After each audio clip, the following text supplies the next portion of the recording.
khusus para siswa-siswi yang ada di Lopait, tadi memang saya minta untuk bisa bergabung. Coba tepuk tangan siswa-siswi yang ada. Tes, ya baik. Saya cek sound dulu. Zoom, Instagram, Facebook, bagaimana suaranya? Tolong operator saya ada 2. Ayo jawab dulu. Jelas? Baik. Ya, puji Tuhan. Sedikit saya memberitahu latar belakang Persat, karena tadi sejak kemarin cukup banyak saudara kita yang gabung. Jadi sejak pandemik itu, ketika tidak bisa ada pelayanan di tempat, maka saya terlibat dengan Zoom sampai hari ini. Nah, sehari bisa 3-4 kali saya mengajar. Bahkan waktu COVID itu 1 kali hari Minggu saya cuma duduk di rumah, saya bisa khotbah di 4 negara dalam 1 hari. Ya, hebat sekali. Kalau nggak ada COVID, orang sekaya apa bisa terbang 1 hari di 4 negara?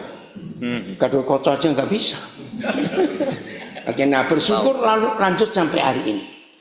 Nah, selama COVID itu, ini pertama kali saya ada di Pesat, ya di Lopait. Nah, saudara tanya, saya beritahu. Visi ini muncul dari beberapa hamba-hamba Tuhan. Ada 2 yang sudah pulang ke surga. Indonesia ini negara desa. Sekarang saja kita hitung 285-87 juta jumlah penduduk Indonesia. Ayo kita hitung-hitungan cepat. Jakarta paling besar. Kira-kira berapa? Ngomong aja 15 juta. Ya. Lalu kota terbesar kedua itu Surabaya. Bilang aja 5 juta saya besarkan. Berapa itu? 20 juta. Lalu kota besar ketiga itu Semarang atau Bandung ya? Atau Medan? Medan ya. Medan berapa? Bilang aja 4 juta. 29. Lalu Semarang atau Bandung? Bandung. Bandung berapa juta? 3. Jadi 32. Semarang berapa? 3 juga. Jadi 35. Bayang. Kenapa? Enggak, belum. Itu tetap 5 kota besar ini. Saudara, ya beda nggak tambah Makassar 2 juta begitu, 37. 287 juta. Yang di kota hanya 37. Berarti yang lain desa 250 juta. Nah, visi itu lahir dengan konsep Indonesia ini negara desa, bukan negara kota. Maka kalau kita ingin memberkati Indonesia harus lewat desa, karena itu yang mayoritas. Nah, lahirlah sebuah pelayanan desa terpadu. Nah, terpadunya itu paduan dari apa? Coba kita lihat Hagai pasal 1 ya, ayat 1. Ayo cepat. Nah, pertengahan Desember, ya pertengahan Desember, karena yang lama waktu itu kalau saya pertengahan Desember 86 atau 87 ya, pertama kali tempat ini kami tinjau. Saudara, semua mobil nggak bisa naik, tertahan di bawah sini. Akhirnya kami semua jalan kaki dengan lumpur, mobil saja melorot masuknya itu. Nah, bayangkan 86-87 itu ya, 86 Desember, kira-kira tanggal 20-an awal begitu. Lihat tempat ini. Nah, di sini pelatihan pertama hamba-hamba Tuhan. Nah, di sini hari ini berapa orang yang angkatan pertama? Tinggal Hadin saja. Oh, 2. Ya, wah, 2 sama ini. Warga Tapanuli, Hadin Pasaribu dan Rensius Sinaga. Orang Jawanya belum ada waktu itu. Ada ya? Nggak ada orang Jawa ya. Saya ingat Pak Billy, Obed Billy, siapa lagi ya? Pak Hans, Amos, oh ya. Siapa? Tri Bidakto, saya sudah lupa juga. Oh, terima kasih Bu Nani. Ya. Nah, dari angkatan pertama sampai kemarin sebetulnya ada berapa angkatan di sini dan berkembang. Provinsi pertama di luar Jawa yang dijangkau itu Lampung. Siapa yang pernah pertama kali ke Lampung generasinya ada enggak ya? Oh, Pak Rensus juga. Nah, oh ada juga di sini Lampung ya. Setelah itu ada berapa ini? 1, 2, 3, 4, 5, 6. Oh ya, itu pertama kali yang di luar Jawa. Akhirnya berkembang. Oh, Kalimantan Tengah pertama kali. Oh, Puruk Cahu. Hadin. Oh, Hadin yang Puruk Cahu. Oh, ada 2. Oh, bukan Lampung dulu ya. Oh, Puruk Cahu dulu ya. Iya, Mardinus. Oke. Nah, saudara terus berkembang. Sekarang ada di berapa provinsi ya? Setelah 38 ini 19 provinsi. Luar biasa Tuhan bekerja. Nah, sekarang yang bertanya banyak tadi sudah tahu arti nama pasar. Oh, enggak ditampilkan layar. Coba baca ayat 1 cepat. Ayat 1 betul lah. 1, 2, 3.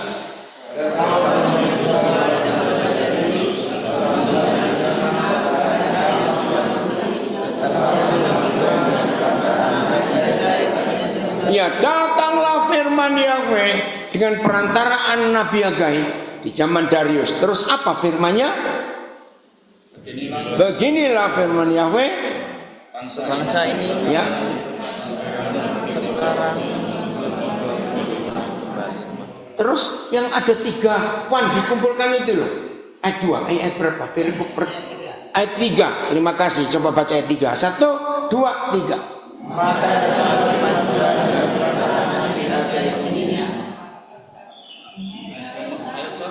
Oh, ayat 1 ya, masih 1. Bentar kok ada masalah. Ya, tunggu dulu, suruh ulang-ulang. Ini kok bisa. Oh, ayat 1 ya, maaf ya. Jadi dibaca lagi ayat 1-nya, ulang-ulang ya. 1, 2, 3.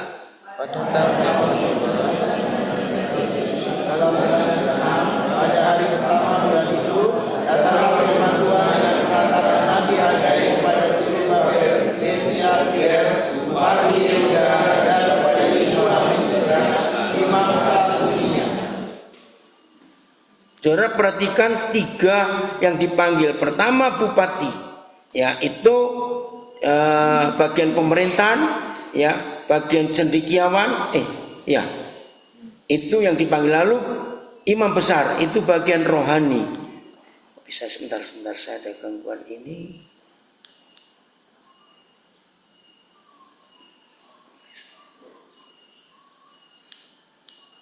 Maaf. Oke, coba. Facebook saya minta dicek kalau tanpa mikrofon. Bentar. Facebook bagaimana kalau tanpa mikrofon? Facebook tolong. Ya, Facebook. Maaf, ngecek dulu suaranya. Facebook bagaimana kalau tanpa mikrofon? Tolong ditulis. Ayo cepat Facebook yang sudah ngikutin. Suaranya bagaimana kalau tanpa mikrofon?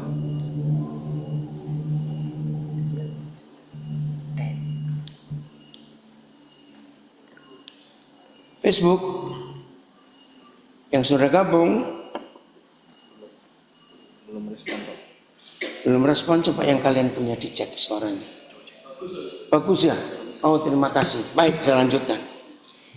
Nah, para pendiri Pesat sangat diinspirasi dengan ayat ini. Pembangunan rumah Tuhan di Yerusalem yang dihancurkan di masa itu, maka Tuhan memanggil Nabi Hagai untuk menyampaikan siapa yang diberi kepercayaan untuk bisa membangun. Ternyata 3 kelompok orang ini. Dari pemerintah itu termasuk para bukan cendekiawan tapi usahawan, lalu dari hamba-hamba Tuhan Zerubabel itu rohaniawan, lalu pada yang ketiga selebihnya dari bangsa itu. Nah, itulah kaum profesi untuk diajak bersama-sama. Maka itu kata terpadu dari ayat ini. Nah, sudah jelas ya. Selebihnya nanti kita bisa, kalau ada mau tanya nanti saya akan jawab. Saudara, dalam perjalanan waktu pelannya. Nah, itu gimana ini Facebooknya? Makasih Pak Edi mengingatkan. Tapi gimana ya? Nggak bisa gabung. Coba Charles pasang lagi itu, ditekan di bawah ya. Yang rootnya tadi. Makasih Pak Edi. Coba. Ya. Dalam nama Yesus. Ayo. Tuhan berkati. Gak apa-apa kok Bambang. Itu orang sehat. Sebentar saya harus ngambil ini juga.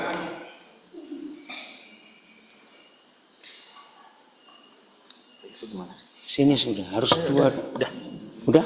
Oke. Puji Tuhan. Terima kasihnya. Nah, kita 2 hari ini dalam pertemuan kita 2 malam 3 hari sampai besok sinergi. Nah, 3 kelompok ini bersinergi. Masih ingat yang baru gabung, para mahasiswa-mahasiswi kemarin nggak sempat hadir. Sinergi itu bukan penjumlahan, bukan perkalian, tapi peleburan. Nah, oke, kita harus baca lagi supaya yang baru ngikut bisa tahu. Imamat 26 ayat 8. Coba kita lihat. Nah, para mahasiswa baru, ini penting sekali. Bukan baru. Ini penting sekali untuk kalian bisa mengikuti. Setelah ini kita harus selalu bersinergi dengan siapa saja yang Tuhan libatkan dalam hidup kita. Baca sama-sama. 1, 2, 3. 5 orang dari antaramu. Stop, mana suara yang lain? Imamat 26 ayat 8. 1, 2, 3. 5 orang dari antaramu akan berbicara kasus dan satu orang dari antaramu akan semua musuhmu akan tewas. Nah, kata musuh coba diganti. Semua persoalan akan terkalahkan oleh yang sinergi.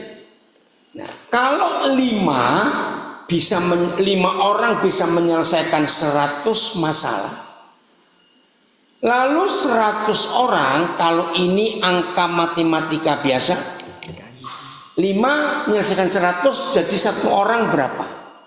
20. Kalau 100 orang harusnya 2000. Tapi Bapa di surga menyatakan 100 orang bersinergi bisa menyelesaikan 10.000 masalah. Selaksa itu bahasa Melayu. 10.000. Aneh bukan? Yang 5 100. Harusnya kalau 100 2.000. Betul 2.000 ya? Kenapa jadi 10.000? Nah, 3 kelompok yang dinubuatkan oleh Hagai di dalam Hagai tadi, pemerintahan termasuk para cendekiawan, lalu rohaniawan, lalu usahawan. Maka persoalan negeri ini, persoalan bangsa-bangsa pasti akan selesai kalau ada keterpaduan, ada sinergi. Katakan amin. Dan kemarin kita belajar satu-satunya penyebab kita tidak bisa bersinergi dengan yang lain, masih ingat, karena sombong, merasa tidak perlu orang lain. Nah, itu penghalangnya. Awal-awal saya pelayanan tahun 70-an awal itu, saya selalu mengajak tim. Masih ingat pesan Tuhan Yesus, minimal sekali berangkat timnya berapa orang? 2. Nah, justru awal 70-an itu sudah ada fakta yang luar biasa. Jauh sebelum ada pesat, saya menggunakan hukum itu. Kemana saja saya pergi pelayanan, minimal harus berdua. Apalagi saya belum menikah waktu itu, maka saya selalu datang. Dan berjalannya waktu, saya tidak pernah berdua. Paling dikit itu 5. Dan selalu saya charter mobil zaman itu. Nah, ternyata Berapa teman penginjil zaman itu heran. Dia bilang, kok enak ya? Orang Malaysia manggil Koden terserah. Kok enak ya? Kamu bisa pergi rame-rame tim. Saya memang Tuhan yang nyuruh kok. Saudara, ternyata yang mengagetkan, maaf ini. Saya tanya, lu kenapa sih kalian ini kok rasanya aneh? Kalau saya pergi pelayanan itu lebih dari 2 orang, kenapa? Saya kaget. Begini jawaban mereka. Maka itu dipesat. Tidak ada istilah ini karena kita terpadu dan selalu lebih dari 2. Saudara tahu jawabannya? Terus bagaimana bagi persembahan? Saya kaget. Saya nggak pernah terpikir soal bagi persembahan. Kira-kira ada nggak di antara saudara pelayanan tim terus tanya ini? Tahun 74 bulan Maret, saya lupa tanggalnya tapi belasan. Maret 74 itu pertama kali saya naik pesawat, saudara. Kampungan betul. Itu dari Surabaya ke Manado, saya ingat tiket itu 12.600 rupiah tahun itu. Nah 74 itu kami 8 orang, yang 5 sudah meninggal. 74 3 bulan kami di Sulawesi Utara, mulai dari Tahunan terus turun sampai ke Boloang Mangono. Zaman itu di kota Manado saja angkotnya cuma HIS, ya, nggak ada listrik malam, listrik hanya sebagian. Kalau kami pelayanan keliling kampung-kampung, kami jalan kaki, bawa obor, bawa lampu petromak, wah kalau ingat itu seru sekali. Sampai ke desa-desa. Pertama kali saya makan tikus itu di kota namanya Matu, saya pikir itu kepala ayam. Itu saya lihat kok ada giginya, saya kaget. Nah rupanya punya rumah baru tahu, saya belum pernah makan tikus. Kawok-kawok orang Manado bilang, keliling itu, ya puji Tuhan. Nah kami satu tim, saudara. Terus November 75 setelah keliling Sulawesi Utara, November 75 kami ke Kalimantan Timur. Itu 5 orang. Ya, 5 orang, sisa 2 yang hidup sekarang. Gitu. Masuk ke pedalaman, kami melayani Dayak Tonyoi, Bentian, Punan, Kenya, Iban, 5 suku Dayak. 6 bulan lebih kami keliling, kami satu tim, dan terus sampai hari ini. Saya nggak pernah pergi sendiri. Kalau istri saya nggak ikut, pasti ada yang lain ikut. Kalau istri saya ikut, pasti ada yang lain juga ikut. Contoh besok saya diundang retreat di Sentul, sudah 5 orang ikut, jadi ber-6 dengan saya. Nah, itu cara hidup, itu sinergi. Kalau Tuhan Yesus saja yang Maha Kuasa membutuhkan murid untuk sinergi, betapa sombong dan kurang ajarnya kita nggak membutuhkan saudara yang lain. Setuju kalimat ini? Nah, tahu ya, sinergi itu bukan 5 kali 2, bukan 5 tambah 5, tidak, tapi gabungan. Saya beri contoh konkret lagi. Tahun 90 awal itu pertama kali saya tahu kata sinergi waktu saya ada di Jerman. Nah, waktu itu Perancis, Eropa sudah bersatu. Ya, belum banyak negara, kira-kira baru 14 negara Eropa bersatu. Nah, waktu itu dari pemimpin Eropa melihat Jerman sedang menyiapkan sebuah pabrik kimia besar sekali, lalu Perancis juga sedang menyiapkan pabrik kimia besar sekali. Nah, ternyata 2 pabrik kimia di 2 negara ini memproduksi jenis kimia yang sama. Nah, salah satu pemimpin Eropa itu berkata, kenapa kita nggak bersinergi saja? Maksudnya, kalau 2 pabrik, biaya sudah berapa buat pabrik itu? Dan hasilnya sama. Mengapa kita tidak mencari sebuah kebutuhan Eropa? Coba tentukan 2 bahan kimia yang sangat penting untuk kemajuan negara kita Eropa ini. Sehingga yang satu buat jenis kimia yang lain, yang satu lagi jenis kimia yang lain. Kalau dua pabrik dibangun dan dua produk yang berbeda, dampaknya kan lebih besar. Setuju nggak konsepnya? Nah, gereja nggak bisa begitu. Ada 3 gereja di satu kota, yang lain datang buka yang keempat. 4 gereja hasilnya sama. Begitu awal ibadah, pujian pelan 3. Setelah pujian pelan 3, pujian praise 4 kali. Lu ngerti nggak maksud saya? Nggak ngerti cuma nggak apa-apa, cuma saya ngomong. Setelah pujian semangat 4 kali, 2 pujian sebelum khotbah. Lalu firman Tuhan, lalu ada pujian lagi persembahan. 4 gereja di satu kota hasilnya sama. Apa? Ibadah. Ini bukan sinergi, ini pemborosan. Sinergi itu begini, 4 gereja ini diteliti. Misalnya, gereja yang pertama, itu hebat dalam musik dan pujian penyembahan. Gereja yang kedua, keren sekolah minggunya, punya bahan-bahan bagus.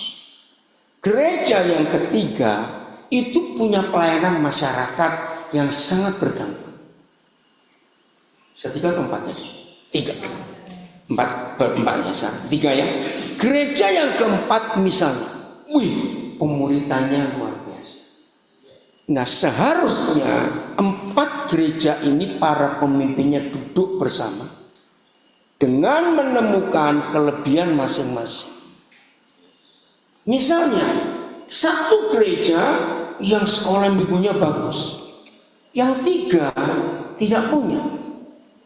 Sinergi, yang 3 harus belajar kepada yang satu. Nggak usah iri hati, nggak usah merasa malu kita nanti, itu kesombongan. 3 gereja yang lain lemah dalam pujian musik penyembahan, yang satu ada. Ayo belajar.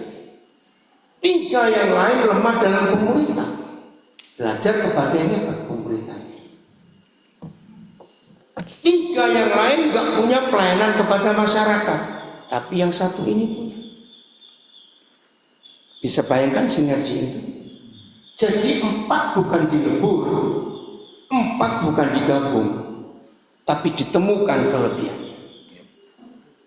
Saya beri bukti lagi betapa jahatnya kita sebagai gereja tidak mau sinergi. Saya nggak usah bilang 10 tahun terakhir, kelamaan. Coba perhatikan di semua tempat kita ada, mulai dari kota, kecamatan, kabupaten, provinsi. 5 tahun terakhir ini, tolong jawab ya, 5 tahun terakhir ini, jumlah rumah sakit rawat inap yang kecil-kecil bertambah atau berkurang di kota kita masing-masing? Bertambah. Pemerintah sengaja membuka izin untuk swasta buat rawat inap, sebab rumah sakit umum daerah nggak memadai, nggak sanggup. Kedua, sepengetahuan kita semua, di kota-kota kita, kecamatan, kabupaten kita tinggal, jumlah sekolah bertambah atau tidak? Bertambah. Ingat, selama 10 tahun Jokowi memerintah Indonesia, selalu ada kalimat bonus demografi. Tahu nggak arti itu? Artinya di tahun-tahun ini Indonesia ini kelebihan warga negara masyarakat yang usianya 20 tahunan. Itu bonus demografi dan itu betul. Ini kekuatan yang luar biasa. Jokowi presiden pertama yang memberitahu Indonesia Emas 2045, 100 tahun Indonesia. Ayo gunakan kesempatan mengangkat generasi muda yang begitu banyak jumlahnya di Indonesia ini. Nah saudara, Di sini kita melihat kegagalan gereja untuk tidak menggunakan kesempatan. Kalau jumlah rumah sakit bertambah, nggak usah ngomong dokter lah, perawat harus tambah nggak? Jumlah sekolah bertambah, jumlah guru harus. Saya punya data, ternyata gereja memasok perawat dan guru itu nggak sampai 4%. 96% kebutuhan perawat dan guru dipasok oleh pesantren. Katakan amin, nggak usah ragu-ragu. Betul atau salah saya ngomong? Gereja hanya sibuk, anak-anak muda suruh tampil di mimbar. Memang hebat. Kalau kita melihat ajang Indonesian Idol, 90% itu anak muda gereja. Betul atau tidak?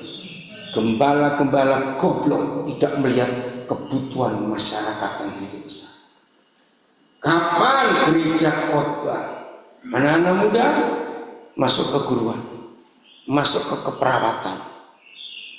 Hampir tidak ada. Ayo jujur. Gereja yang mempersiapkan generasi muda untuk jadi tim multimedia, tim musik, tim tamburi, tim penari. Maaf, saya berkata betul atau salah? Jawab, saya berkata betul atau salah? Karena kita tidak bersinergi. Masing-masing kita gereja hanya mau tampil menang sendiri. Maka itu kata sinergi ini dampaknya besar kalau kita mau kerjakan. Berapa kali Paulus menulis, kita ini seperti Yesus, satu tubuh, tapi anggotanya banyak, betul? Dan sinergi itu di kalimat ini. Walaupun kita beranggota banyak, tetapi saling membutuhkan satu dengan yang lain. Anggota-anggota tubuh kita nggak ada yang saingan, karena masing-masing anggota tubuh kita tahu fungsinya, tahu tempatnya. Sekarang bayangkan kalau kaki iri hati dengan kepala, lalu dia protes, Pak, aku nggak pernah pakai topi. Goblok kamu, kaki kok pakai topi. Dengar tiga ilustrasi itu. Kaki iri hati dengan lengan. Kenapa lengan dua kamu pakai arloji jam tangan? Kok kaki nggak pernah ada jam kaki? Ngerti ilustrasi itu? Nah, ini terjadi dengan gereja. Terus gereja-gereja baru bertambah luar biasa. Dan tidak sinergi tapi saingan. Dan bukan cuma saingan, persis sudah seperti perusahaan. Gereja A punya pemain musik bagus, gereja D baru buka, lalu didatangi pemain musik ini. Saya tahu ini bukan cerita omong kosong, karena anak-anak saya ada di situ, mereka cerita, kamu musik di gereja A persembahanmu berapa? Kalau kamu mau gabung dengan gereja D, aku naikkan PK. Pernah dengar kasus itu? Nah, terus mau jadi apa gereja Tuhan ini? Maka itu para mahasiswa yang masih kuliah jaga diri. Gereja-gereja sangat suka punya tim pelayan dari pusat. Kenapa? Sudah diajar militan, suci, apa? Motor. Sebentar, militan. Mana dulu? Oh, suci dulu, militan, terampil. Hikmat, SNTH, bukan susu madu. SNTH ini motonya pesan, suci, militan, terampil, hikmat. Keren. Nah, tidak ada gereja yang nggak suka kalau tim pengerjanya dari kita. Maaf ya, saya harus ngomong dulu pada kalian masih muda-muda ini. Kalau kalian mata duitan, pasti keluar dari pesan. Iya, betul. Betul? Kalau sekarang mata duitan, pasti keluar dari pesan. Terus artinya apa? Loh betul. Setuju saya ngomong ini? Setuju. Karena uang. Ayo kita berubah. Ya bersyukur kepada Tuhan. Maka itu semua orang misi, tolong catat, semua orang misi yang bergabung dengan gereja langsung padam promisi. Saya berkata betul atau salah? Nggak tahu ada apa di dalam gereja Tuhan itu. Kok begitu hebat bisa memadamkan api misi. Maka itu sampai hari ini saya tidak akan mau menggereja. Saya tidak mau mengkristal. Saya tetap ingin jadi garam yang bisa larut dimanapun juga. Supaya semua orang yang ada dengan saya mereka bisa merasakan nikmatnya hidup. Tolong catat. Jelas ya? Nah, saya harap kalian masih muda-muda jaga visi itu. Akhir 70-an saudara, cukup banyak hamba-hamba Tuhan berkata kepada saya begini, kamu kan akan tua satu hari nanti. Karena sejak tahun 70-an itu saya sudah punya komitmen tidak akan menggereja, tidak akan jadi gereja organisasi, saya tetap jadi gereja organisme. Tidak sedikit, dan saya percaya ada banyak di antara saudara yang pernah dengar dari para senior atau yang sebaya dengan saudara. Satu hari kan kamu tua. Iya dong, masuk muda terus saya bilang begitu. Kamu mikir nggak? Kalau kamu tidak punya gereja, tidak punya jemaat, siapa yang tanggung biaya hidupmu? Pernah dengar nggak ada komen seperti itu? Saya marah. Terkutuklah saya bilang. Kalau saya berdirikan gereja, itu hanya supaya tunjangan hari tua. Kok nggak ada yang ngamen? Terkutuklah saya. Puji Tuhan, semua mereka yang ngomong itu sudah meninggal duluan. Saya masih ada sampai hari ini. Dan saya tetap hidup walaupun tidak ada jemaat yang nunjang saya. Amin. Tapi ada jemaat organisme yang hidup, anak-anak saya luar biasa. Amin. Tadi siang ada salah satu anak saudara, dia manggil saya Opa. Opa, bagaimana Opa bisa membiayai semuanya ini? Nah, saya tunjukkan kepada dia. Saya tuh tiap kali naik pesawat, saya selalu catat sejak berapa tahun yang lalu. Nah, dia kaget lihat itu.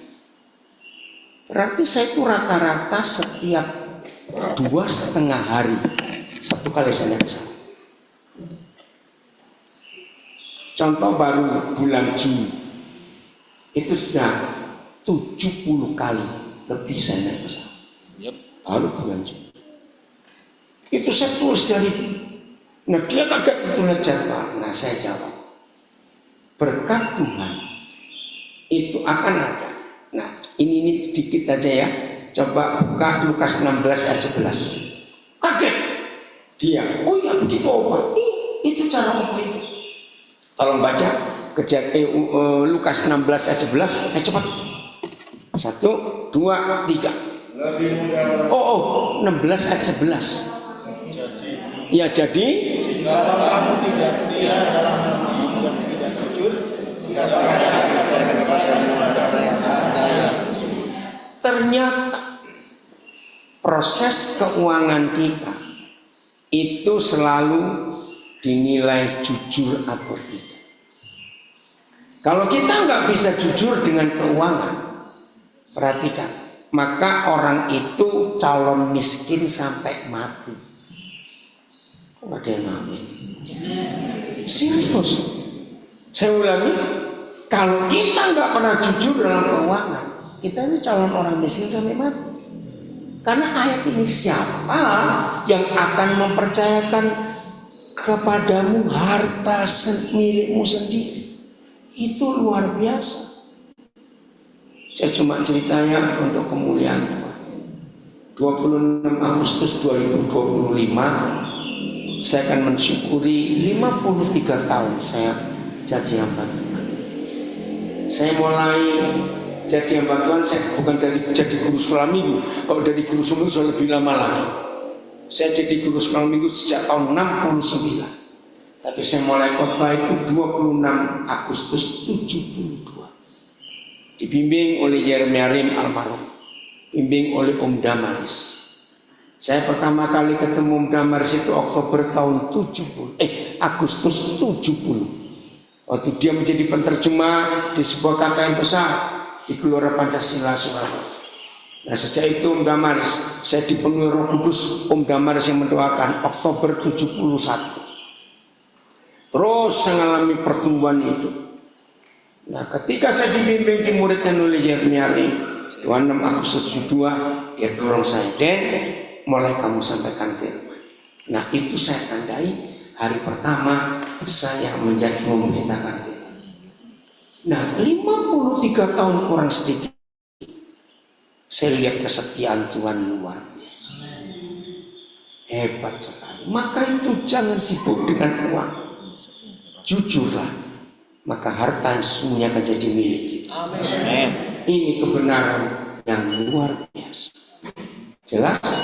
Nah sekarang kita lihat, kalau Tuhan Yesus yang adalah Tuhan mau bersinergi dengan manusia, jujur ya, dalam konsep sinerginya Tuhan dengan manusia, yang rugi itu bakal siapa? Tuhan. Jawab dong. Yang rugi itu pasti siapa? Tuhan. Kita doyan duit semua. Maaf, no, betul tidak saudara? Tuhan tahu, tapi dia tetap mengajak kita. Amin kan itu? Amin. Mulai dari kejadian, ketika Papa pertama kali melahirkan Adam dan Hawa. Sini loh banyak tempat kosong. Ayo Bapak Yudi, ayo Amin, tempat kosong banyak di sini. Cepat, nggak usah malu, cepat. Sebelah situ aja. Nah, nggak usah ambil, nggak usah ambil kursi sebelah situ. Oh, mau ke toilet, oke. Di situ loh.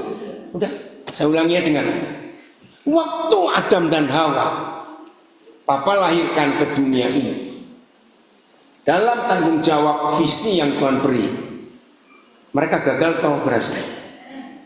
Menjawab, Adam dan Hawa gagal atau berhasil? Gagal.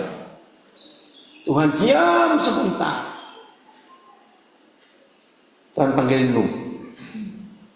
Tuhan pikir pasti berhasil, karena yang lain dihabiskan, tinggal 8 orang ini saja. Gagal lagi atau tidak?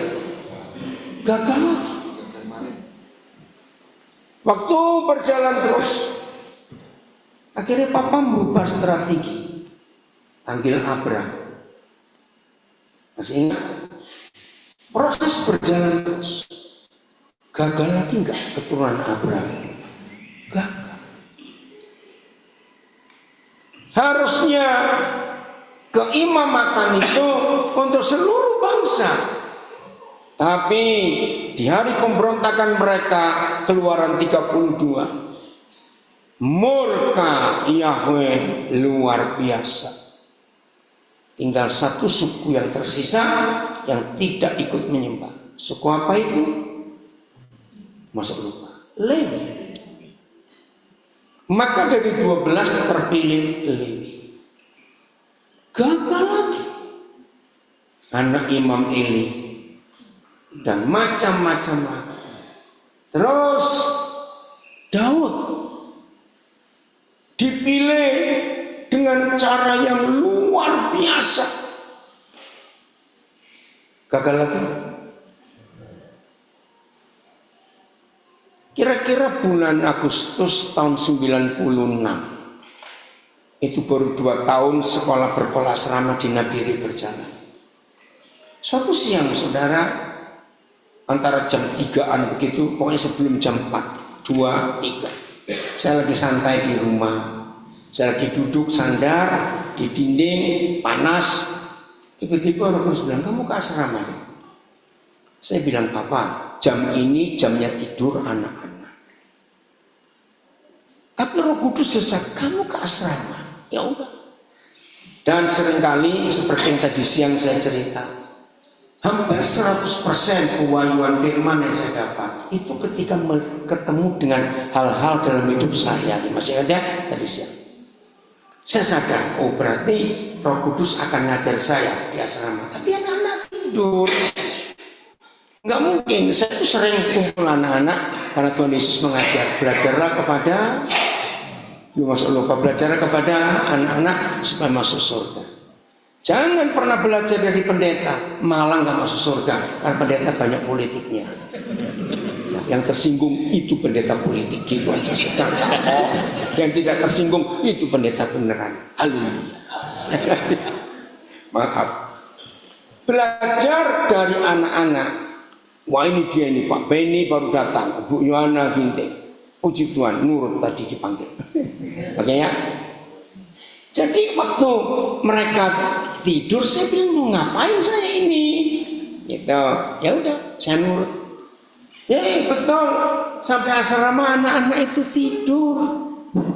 Ya udah, saya doakan mereka, saya letakkan tangan. Sebentar saya ngomong-ngomong dengan pengasuh asrama, guru-guru. Saya balik lagi. Nah, saya pikir nanti Tuhan akan bicara. Jadi waktu saya pulang dari asrama, saya duduk kembali ke tempat tadi, tapi saya bawa Alkitab. Ya, tahun itu belum ada Alkitab di HP, karena tahun 94 itu anak diri belum ada HP. Saudara, saya duduk sambil buka ayat Alkitab. Saya tanya, Papa harus belajar apa? Gak ada jawaban. Saya lagi santai ini. Daniel, kamu renungkan Rut pasal 4. Ayo kita renungkan. Ini sinerginya Tuhan dengan manusia. Rut pasal 4. Saya lupa ayat 8 ya. Silsilah Daud itu ayat berapa? Oke ya, kita ikut terakhir. Makasih Vian, kamu ambil kursi itu. Ayo. Rut 4 ayat 18 sampai 22. Cuma pendek saja, enggak panjang. Ayo baca. Saya baca itu saya langsung tertawa, saudara. Baca. 1, 2, 3.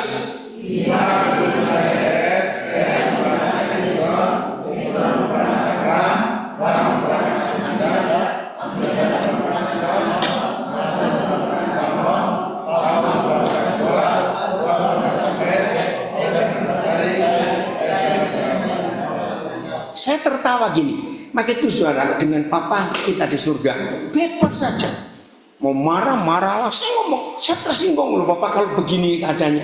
Saya bilang saya nggak terima kalau begini, saya mau apa adanya. Nah ayat ini saya baca, saya tertawa ngapa? Papa, pendeta siapa bisa khotbah? Nama orang memperanakan, nama orang memperanakan, tidak ada kata lain. Jujur, saya tanya kok ini ayat kocak enggak? Saya tanya cepetan. Enggak ada. Satu-satunya hamba Tuhan yang saya pernah tahu, pernah khotbah hanya 3 ayat dan ada 11 nama, itu seminar 3 hari enggak selesai. Om Damaris. Anda dengar dia kalau ngajar? Satu kali dia khotbah kitab Tawari hanya 3 ayat, 11 nama. Seminar 3 hari habis. Luar biasa. Tapi ini masalahnya bukan cuma nama orang, tapi nama orang memperanakan. Nama orang punya anak. Ketika Papa tahu saya tertawa, bukan tersinggung. Tiba-tiba suara itu datang. Daniel, kamu hitung hanya untuk aku mendapatkan seorang Daud, aku perlu persiapan berapa generasi. Begitu suara itu, saya pindah posisi saya. Yang tadinya saya santai sandaran, kaki saya selonjorkan, Alkitab di sebelah kanan saya berubah. Hah? Itu berapa generasi? 10 sampai Daud. Saya menangis.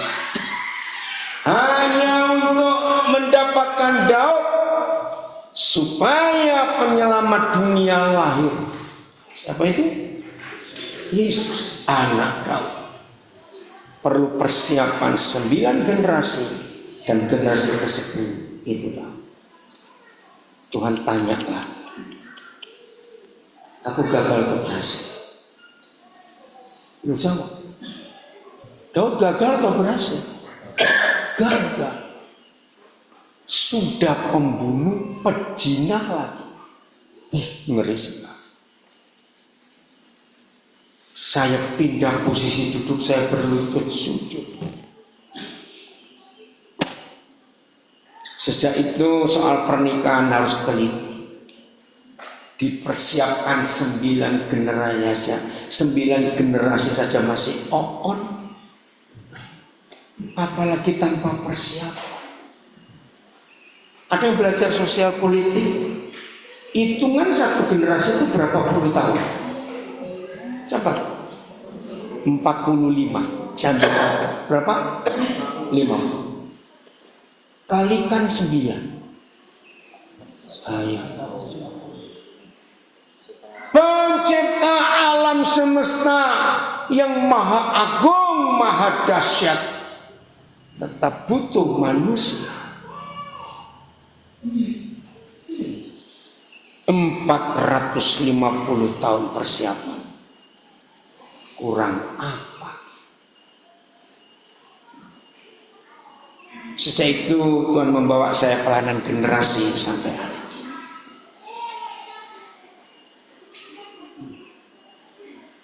Terus berlanjut. Perjalanan masalah saya. Nah, ini pola pikir saya. Habis sudah setelah ini. Tuhan sendiri yang jadi manusia. Setelah dia capek cari manusia. Boleh gak saya pakai kalimat ini? Akhirnya dia sendiri jadi orang. Namanya Yesus Kristus Tuhan. Karena sekian ribu tahun manusia yang dipilih miring semuanya. Nah, saya pikir setelah Yesus datang, dia nggak cari manusia. Maaf ya Bapak. Dia cari orang lagi. Nggak tobat Tuhan ini. Maaf loh. Coba baca Lukas 6 ayat 12. Ya ampun. Ini sinerginya Tuhan dengan kita. Makanya tuh jangan sombong. Hei adik-adik, jangan ribut. Udah baca judulnya apa? Tuhan gak tobat, ini cari orang lagi. Maaf, itu pemikiran saya. Baca ayat 12. 1, 2, 3.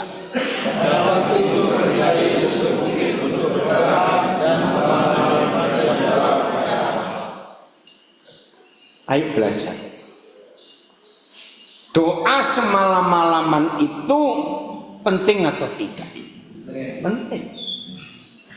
Hanya untuk milih 12 orang. Semalam-malaman.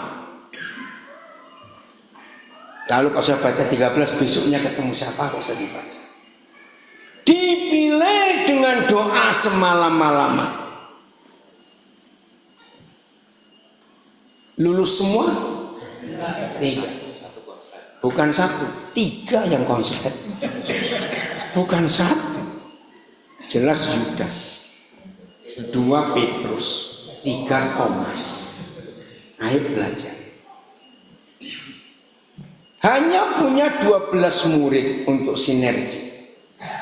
Dengan 12 karakter yang bengkok semua. Tapi Tuhan Yesus gak pernah stres belajar. Pertanyaannya, saudara beri berkata Yesus salah pilih? Loh, jawab dong. Saya mikir, ya gak mungkin kalau dia salah pilih. Tapi kok bisa lolos 3 ini? Bahkan saya mikir gini, saya nggak tahu saudara pernah mikir gini. Apakah khotbah pelajaran Tuhan Yesus untuk yang 9 itu beda dengan yang 3? Coba mikir, beda atau sama? Sama. dengar dari satu sumber yang sama, di saat yang sama. Kenapa tiga bisa miring? Ngerti? Lo ngerti nggak? Apa? Jangan sombong. Yang ngajar Yesus bisa miring-miring, apalagi yang ngajar kita. Loh, ngerti nggak pertanyaan ini? Jangan sombong. Sudah doktor teologi pun jangan sombong. Saya merenung kasus ini. Bahannya sama kok. Saya percepat jawabannya. Motivasi. Motivasi kita itu menentukan apa yang kita dengar dari sang kebenaran sampai ke kuping kita bisa nggak benar karena motivasi. Coba renungkan ini, motivasi.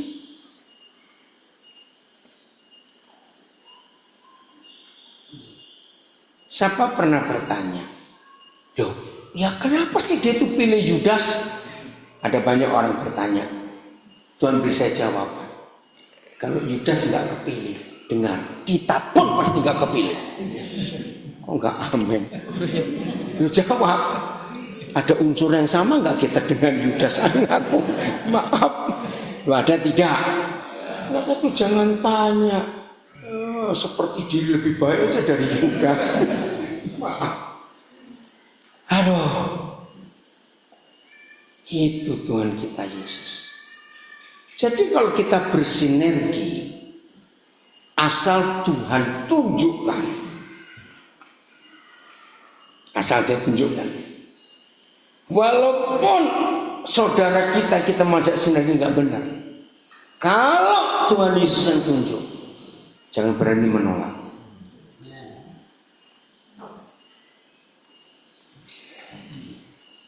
Tahun 83 Om Damaris khotbah di Bukit Doa Getsemani. Saya nggak tahu waktu itu siapa masih ingat, di aula tempat ibadah sebelah kiri mimbar itu ada salib besar. Saya nggak tahu ini ada nggak generasi itu ya. Nah ada ya? Oke. Nah hari itu Om Damaris khotbah tentang salib. Terus dia berkata begini, ada orang Kristen sombong. Dia tidak butuh orang lain. Dia tidak perlu sinergi dengan orang lain. Dia siap untuk disalib, tapi dia nyalibkan diri sendiri. Bawa paku 4. Satu, tangan kanannya sambil pegang palu, tangan kiri pegang paku, lalu dia paku kakinya. Ya, lalu dia paku tangan kirinya. Lah yang ini siapa yang mau? Saya nggak akan lupa ilustrasi itu. Keren nggak saudara? Ini siapa yang mau? Siapa? Orang lain. Maka itu bagaimanapun kita harus sinergi. Sekalipun itu Yudas, itu nggak amin. Telat. Betul?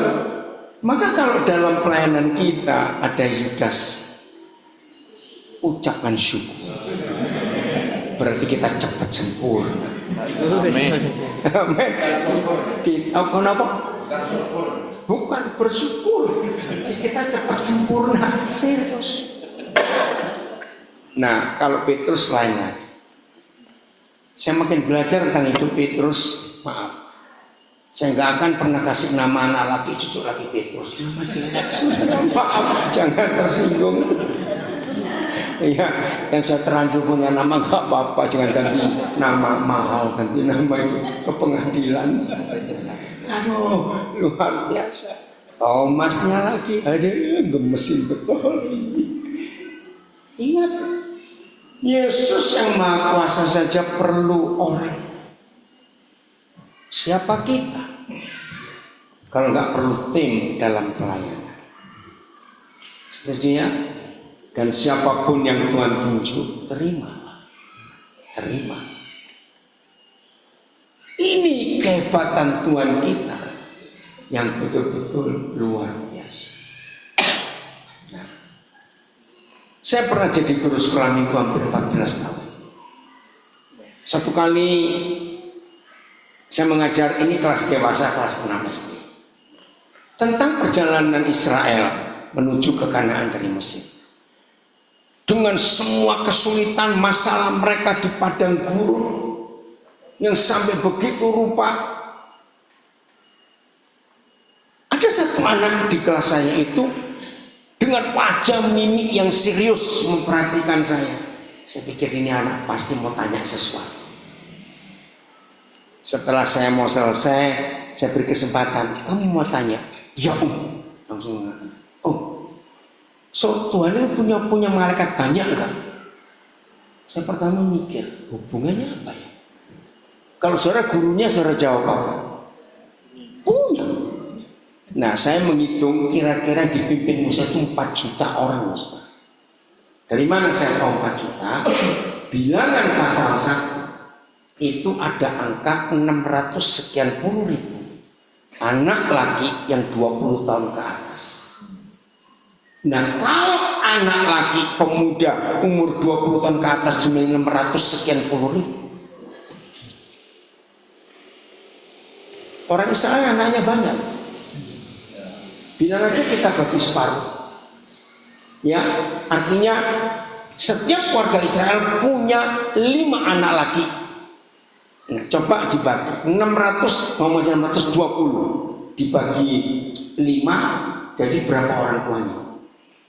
Lo ngerti nggak saya tanya? Coba hitungan cepat. Ayo. Berapa kira-kira berapa orang tuanya? Berapa? 100? 2,124 juta. Ya saya oke. Terus kakek neneknya, terus adik-adik perempuan, kakak perempuan, kira-kira 4 juta kan? Terus saya tanya, saya punya, Tuhan punya malaikat banyak sekali. 4 juta ada om? Wah, saya dikejar terus. Kalau saudara gurunya jawab apa? Lebih. Kenapa? Om, daripada Musa repot-repot. Kenapa Tuhan nggak minta satu malaikat gendong satu orang sampai Kanaan? Betul juga ini kan. Maka itu belajar dari anak-anak itu seger, saudara. Karena pola pikir anak-anak itu luar biasa loh. Serius. Betul juga. Setuju nggak pikiran anak ini? Ngapain perlu jalan 40 tahun ngasih makan, ngasih mana, air. Betul juga. Saya jadi gemes pada anak ini. Aduh, kamu kok pintar betul. Satu kali saya ngajar tentang Nuh. Jadi anak-anak, untuk Nuh bisa buat kapal sebesar itu, maka Tuhan itu gambar supaya Nuh punya dia.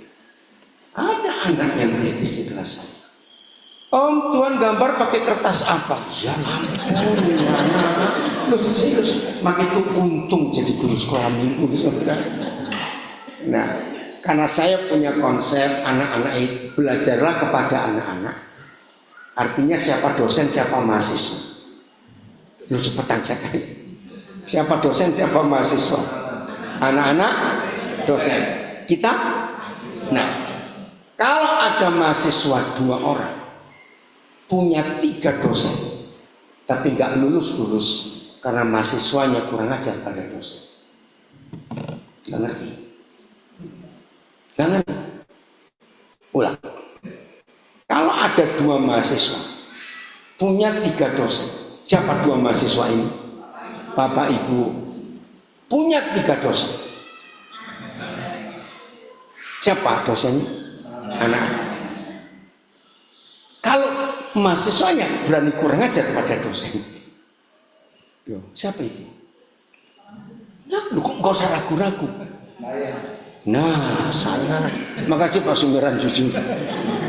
Berapa banyak mahasiswa merendahkan dosen? Anak kecil tahu apa? Masalah besar. Maka itu saya punya prinsip dari ayat itu. Kalau ada papa mama punya 3 anak. Anak pertama umur 8 tahun. Anak kedua umur 6 tahun. Anak ketiga umur 4 tahun. kali tambahkan 8 tambah 6 tambah 4 ini berapa?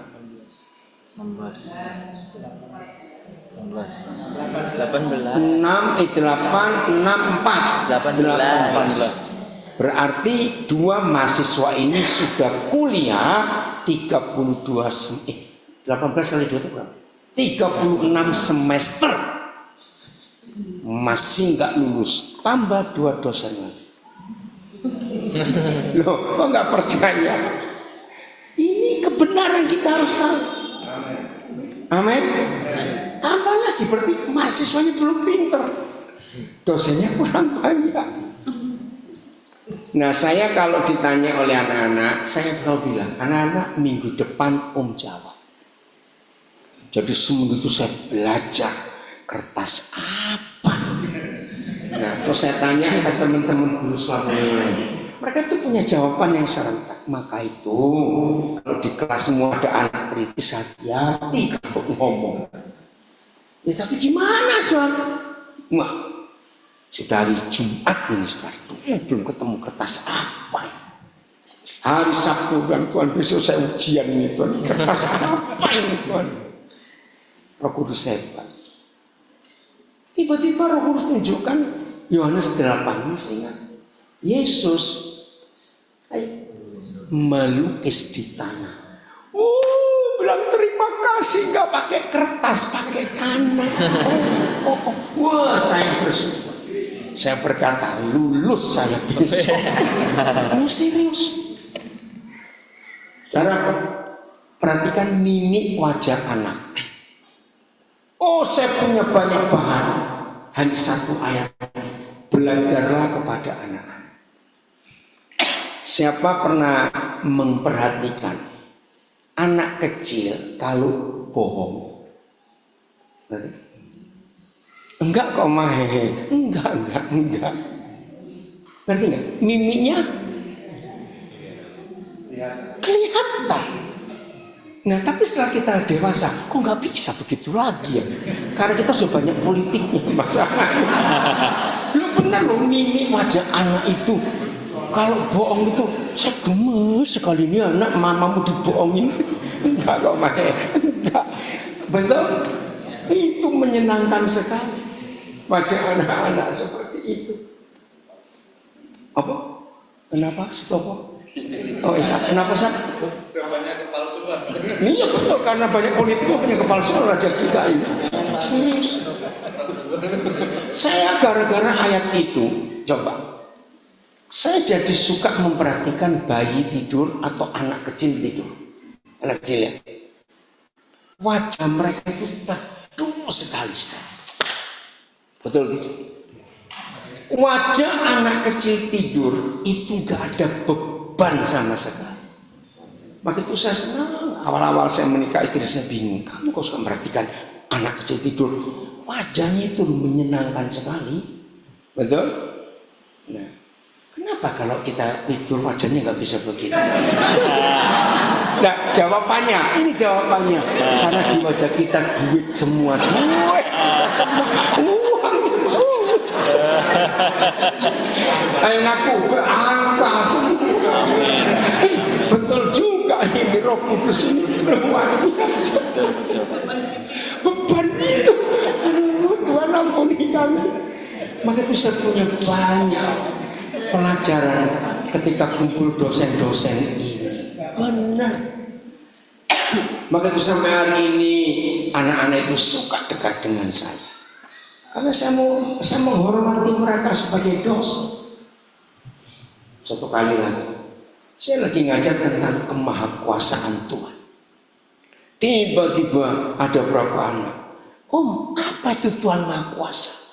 Saya kehabisan Tuhan. Saya bilang, lihat pohon itu, burung itu, ya memang begitu loh. Tetap nggak puas. Saya bilang, minggu depan Om jawab. 6 hari itu saya belajar bagaimana menggambarkan mereka Maha Kuasa. Roh Kudus luar biasa. Jumat Roh Kudus masuk lagi. Hari Minggu kamu masuk kelas mereka, bawa bola dunia global. Untuk apa? Nah, saya nggak jelaskan dulu. Akhirnya Roh Kudus ngajari. Oh, betul. Ayo kita baca dulu. Yohanes 14 ayat 26. Tidak ada dosen sehebat pribadi yang satu ini. Tidak, Yohanes 14 ayat 26. Ayo. Tunani ada? Oh, di dapur. Oh, ada. Ini menunya apa? Makan malam ini. Supaya semangat dulu. Oh ya, ikan bakar. Saya lihat tadi ikan bakar. Apa? Sudah tadi saya lihat lupa. Tapi terus terang saudara, kali ini kalau makan ikan laut di gunung gini, saya tuh mikir matinya sejak kapan? Maaf ya, maaf. Loh, betul enggak? Benar. Maaf, saya suka mikir begitu. Kalau di pantai, oke, nah ini di gunung begini makan ikan laut matinya kapan? Jangan tersinggung. Kenapa Pak Yudi? Bulan lalu, bulan lalu matinya. Oke, lanjut. Udah, lihat itu ya. Semangat ya, ada ikan bakar nanti. Oh, jangan lupa. Ayo baca 1, 2, 3.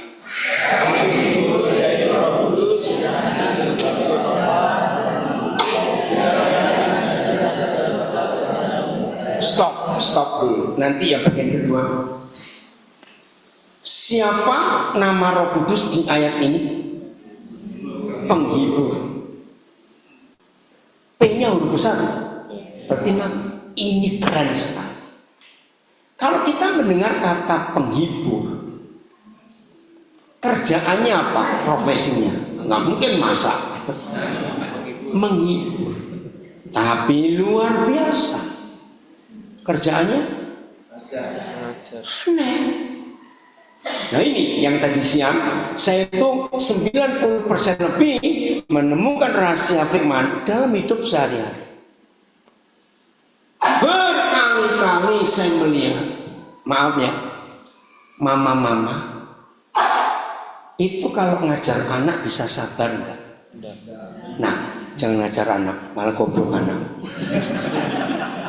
Serius, mengajar itu menghibur, bukan nakut-nakutin, bukan ngancam, intimidasi, teror. Aduh, anaknya goblok banget. Setuju anak-anak? Setuju. Nah, terus punya papa sadis juga. Aduh, anak ini habis kasihan. Ternyata menghibur, mengajar itu menghibur. Saya nggak akan lupa satu peristiwa dalam masa tahun 90-an yang lalu. Sebuah sekolah metodis yang cukup besar di Jakarta Utara itu ngundang saya untuk pertemuan orang tua murid dengan guru. Motivasinya supaya ada kerjasama di rumah antara orang tua ngajar anak dengan guru-guru sehingga ada sinkron, ada sinergi ini. Nah, saya sampaikan hal ini semua. 4 bulan kemudian saya dapat telepon dari seorang bapak. Aduh Pak Daniel, terima kasih. 4 bulan lalu Bapak ngajar di metodis. Sekarang saya berhasil. Saya ini punya 3 anak lagi Pak. Matematikanya hancur-hancuran. Saya sudah habis 6 guru les. Gurunya yang gak mampu semua ngajar anak saya 3 ini. Oh iya? Saya tuh dalam hati mau tanya apa nih orang. Tapi setelah saya dengar Yohanes 14:26, saya ngajar sendiri. Nah, teori itu saya pakai terus. Jadi saya ajak anak saya 3. Nah, kebetulan mereka itu senang dengan Batman, Superman, Spiderman. Saya mikir, seingat saya nggak ngajar itu loh Pak. Oh ya, memang Bapak nggak bilang Superman, Spiderman, Batman. Nah terus, enggak, ini cuma saya dapat ide. Jadi supaya anak-anak ini suka matematika, saya ajak duduk. Saya ambil buah, saya ambil permen, ambil apa. Batman punya 10 salah, diambil 3 oleh Spiderman. Lalu 1 dapat berapa? Saya tertawa. Pak, sekarang anak-anak saya suka matematika karena Batman, Superman, Spiderman. Oh, luar biasa. Guru-guru PAUD, guru-guru TK, guru-guru semua, awas kamu ngajar ganas, sadis, bengis. Awas. Ini firman. Mengajar itu menghibur. Oh, teroris. Iya betul itu. Jadi banyak mama-mama teroris di rumah. Karena guru juga bertobatlah. Wah, ini luar biasa. Maka itu ayat itu yang saya pakai untuk saya ngajar. Saya selalu ingin selalu ngajar supaya firman itu masuk. Betul ya? Nah, teologi susah mengambil ini karena jaim dan wibawa. Betul?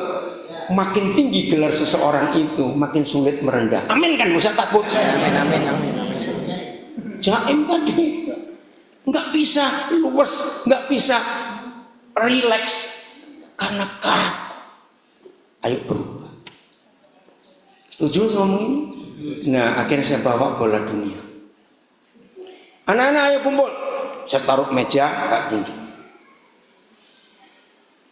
Berapa persen laut bumi ini? Ya anak-anak tahu. Lebih banyak airnya atau daratan? Wah, banyak airnya. Oke. Berputar atau diam? Karena kelas besar. Kalau saudara anak-anak jawabnya loh, berputar. Saya ajak mikir ya. Ada air, nggak ada penampungnya, diputar, kok nggak muncrat. Nah, ini hal kedua. Setelah mimik wajah pertama anak-anak nggak bisa bohong. Yang kedua saya ini suka. Anak-anak itu kalau surprise, tahu sesuatu yang baru, jawab gimana mimik wajah mereka. Itu menyenangkan sekali. Kalau kita sebagai pendidik, sebagai pengajar melihat mimik wajah anak-anak begitu, bangga enggak? Berarti aku enggak goblok. Itu maksudnya. Lo kok enggak amin? Betul enggak? Berarti aku enggak goblok. Maka itu anak-anak, wah itu menyenangkan sekali. Sudah? Terus saya tanya, Indonesia di sebelah mana? Kalau secara anak-anak jawabnya bola dunia di tengah. Di tengah. Kamu merem ya? Berarti kita ini berdirinya bagaimana? Loh, tertawa. Loh, gimana kita berdiri di tengah-tengah bola dunia ini? 90 derajat. Diputar, kok nggak lepas? Wah, wajah mereka. Oh iya. Cari negara Australia, negara New Zealand yang di bagian selatan. Coba kalian mikir, mereka berdirinya bagaimana? Ayo jawab. Bukan miring, kepalanya di bawah, diputar lagi. Saya bersyukur anak-anak ngerti Tuhan itu maha kuasa. Ini diam saja. Telat aja, kalah dengan anak-anak kita ini.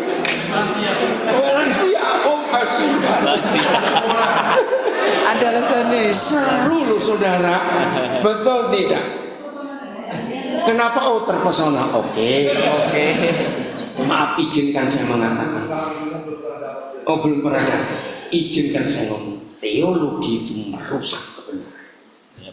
Amin. Membuat orang jadi kaku. Ya harus saya berhasil membatalkan banyak orang mau masuk sekolah teologi. Lebih baik sekuler. Maaf, saudara punya ijazah teologi, melamar ke BNI, diguyu tahu, melamar jadi satpam aja, ditertawakan. Kata teologi itu harus masuk gereja, tidak bisa disekuler. Padahal Tuhan Yesus berkata, jadilah kamu garam dunia dan terang dunia. Saya belajar teologi. Kalau saudara ke rumah saya, buku teologi saya banyak. Tapi nggak saya pakai untuk pelayanan, hanya untuk pengetahuan. Ayo kita renungkan. Orang yang mengajar firman dengan latar belakang teologi, itu rata-rata yang mendengar dahi mengkeret, alis gandeng. Karena apa? Cepat jawab. Bingung. Karena logi, mikir. Teologi itu sejajar dengan biologi, antropologi, psikologi. Sejajar. Maaf, saya punya prinsip. Theo itu Tuhan. Ya. Saudara masukkan ke otak kecilmu, beledos otak.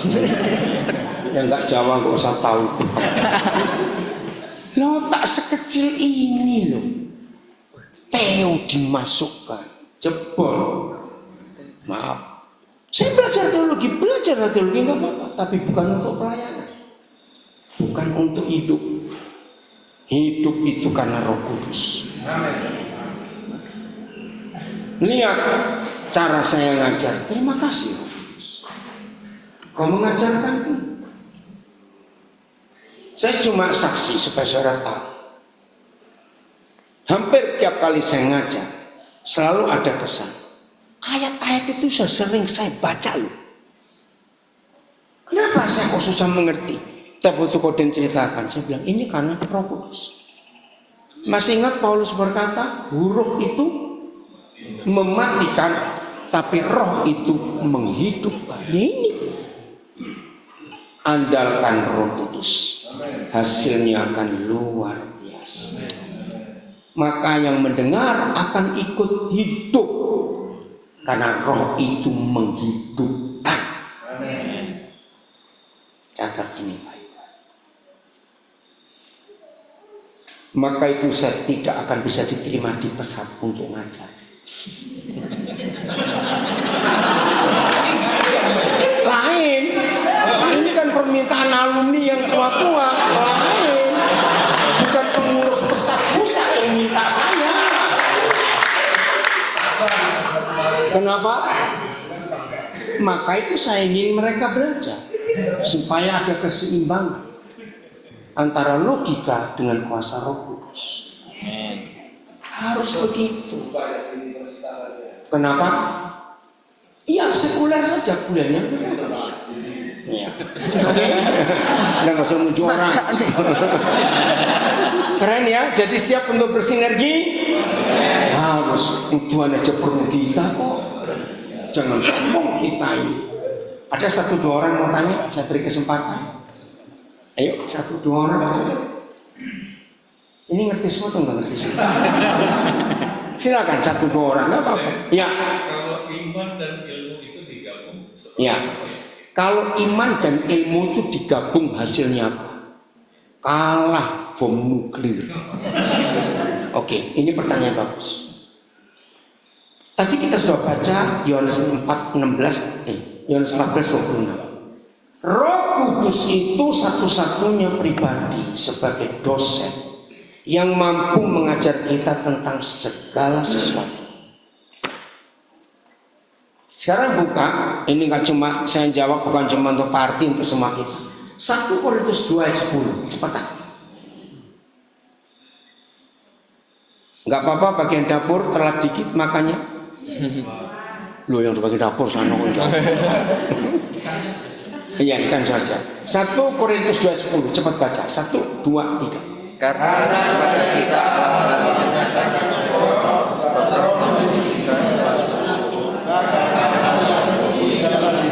ini loh saudara.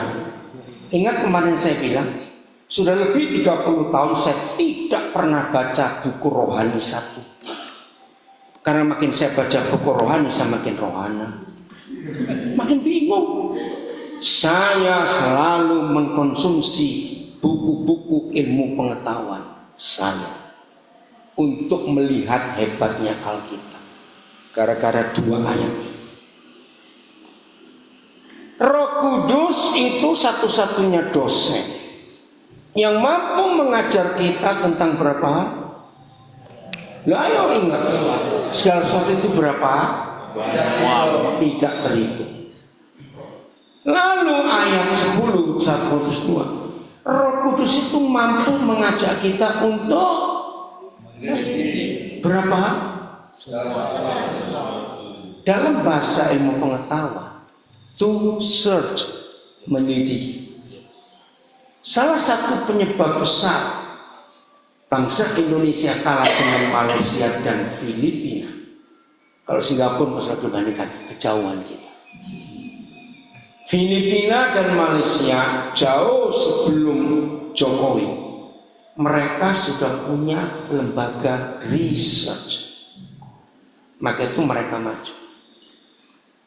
Indonesia punya BRIN, Badan Riset Inovasi Nasional, didirikan oleh Ibu Megawati, bukan waktu dia jadi presiden. Nah, salah satu peneliti termuda itu Dr. Eng Puput, anak rohani saya. Dia lulusan Jepang, ada di BRIN, salah satu peneliti termuda. Sekarang saya tanya, apa yang terjadi dengan kita kalau kita diajar oleh seorang dosen yang mampu mengajar kita tentang segala sesuatu dan mampu mengajar kita, mampu mengajak kita untuk menyelidiki segala sesuatu. Dan jangan lupa, kuliahnya gratis. Ini yang penting. Nah, amin dong, gratis. Kira-kira mahasiswa-mahasiswinya jadi apa? Super genius. Artinya, jadi jangan merendahkan ilmu pengetahuan anak-anak. Sayang waktunya. Pernah dengar kata kuantum fisik, fisika kuantum? Itu adanya di Alkitab. Nikola Tesla itu orang pertama di dunia yang menemukan fisika kuantum. Dan ternyata dia murid Yesus yang luar biasa. Cari di Google siapa Nikola Tesla. Dan satu-satunya orang yang menghidupkan Nikola Tesla itu Elon Musk. Maka itu jasa menciptakan mobil Tesla untuk menghormati orang ini. Maaf, jangan terpengaruh nanti fisika kuantum. Nah, jadi kalau saudara dan saya diajar oleh dosen yang mampu mengajar segala sesuatu dan mampu mengajak kita untuk menyelidiki segala sesuatu, wih, kita ini super genius. Tidak ada ilmu pengetahuan yang tidak tunduk pada Alkitab. Saya ulangi, tidak ada ilmu pengetahuan yang tidak tunduk pada Alkitab. Selidiki sejarah Tiongkok yang sekarang bisa maju. Tidak ada negara lain bisa mengalahkan dia. Karena Tiongkok pakai fisika kuantum. Dan mengizinkan rakyatnya untuk mengeksplor ide-ide itu luar biasa. Di dalam bahasa apa saja. Coba saudara kembali lihat 1 Korintus 2:10. Di dalam bahasa apa saja, kalau sudah ada kalimat segala sesuatu, tata bahasa apa saja harus titik. Kenapa? Ayo. Kenapa harus titik? Lama sekali. Ikan bakar ingat. Ya. Kenapa harus titik? Finish. Nggak ada lagi usaha segala sesuatu. Firman Tuhan. Oh, kaget, maafkan saya. Berarti kalian sedang melamun ikan bakar. Maka itu kaget. Serius. Saya bersyukur, saya percaya. Firman ini, koma. Setelah pribadi Roh Kudus mampu mengajak kita menyelidiki segala sesuatu, ada lagi baca. Nah, perhatikan, kata bahkan itu gaya bahasa hiperbola. Bahkan hal-hal yang tersembunyi dalam hidup Bapa kita di surga. Wih, saya Bapak dasar. Segala sesuatu yang pertama itu yang ada dalam hidup sehari-hari. Segala sesuatu yang ada dalam diri Tuhan itu di luar jangkauan akal manusia. Maaf rekan-rekan pengkhotbah, kalau sampai ada pendeta, pengkhotbah, penginjil kehabisan bahan khotbah, kamu belum hidup dengan Roh Kudus. Ya, betul tidak? Kalau dia bisa mengajar kita tentang segala sesuatu, lalu dia bisa mengajak kita menyelidiki segala sesuatu, bahkan hal-hal yang tersembunyi dalam begituan, nggak akan pernah kehabisan bahan untuk ngajar. Ini dahsyat. Artinya bagaimana? Satu lagi makanya. Ada aja. Dengan bakat nunggu. Satu lagi. Nggak ada. Oh ada. Pak Semiran. Monggo. Gereja-gereja yang mengatakan Roh Kudus, kenapa kok tidak hebat-hebat? Nah, pertanyaan bagus. Kenapa gereja-gereja yang penuh Roh Kudus kok nggak sehebat pribadi Roh Kudusnya? Karena dogma. Gereja-gereja itu namanya Pantekosan karismatik. Yang penting hanya bahasa roh, penglihatan, nubuat. Padahal Roh Kudus itu kapasitasnya Jauh dari tak terbatas. Dogma dan doktrinlah yang memberangus dan mematikan karya Roh Kudus. Amin. Siapa setuju kalimat ini? Satu-satunya inovator agung itu Roh Kudus. Amin. Tapi begitu kena dogma, dia nggak berkembang. Karena apa? Ya jadi dogma. Ingat kemarin saya bilang, satu-satunya hal yang nggak pernah bisa diinovasi di dunia, namanya apa? Agama. Nggak bisa diganti. Betul? Maka itu musuh Roh Kudus bukan setan, agama Kristen, agama Katolik, Protestan dan sejenisnya. Dia jadi lumpuh, tidak berdaya karena dogma. Saya sedih. Tidak ada dogma dan doktrin yang tidak berasal dari Alkitab. Katakan amin. Amin. Mengapa sumbernya satu? Muaranya perpecahan, bahkan perang. Yap. Saling menyalahkan. Yap. Ini nggak benar. Kalau sumbernya satu, hasilnya ya satu. Perdamaian. Ini loh yang kita harus ubah. Jadi kenapa Pak Sumiran gereja berkata penuh Roh Kudus seperti itu? Ya karena cuma ngerok saja. Saya tanya, setelah kita ngerti ini, berarti Roh Kudus ngerti bumbu dapur nggak? Lu kok ragu-ragu jawab? Sangat ngerti. Nani kalau kehabisan mau masak apa, minta Roh Kudus berikan ide baru. Serius? Roh Kudus ngerti matematika, aerodinamika, fisika, kimia, biologi, apa saja. Luar biasa. Maka itu hiduplah, bergaulah, jalanlah dengan Roh Kudus. Amin. Sebelum saya selesai, cepat. Saya pernah mikir begini.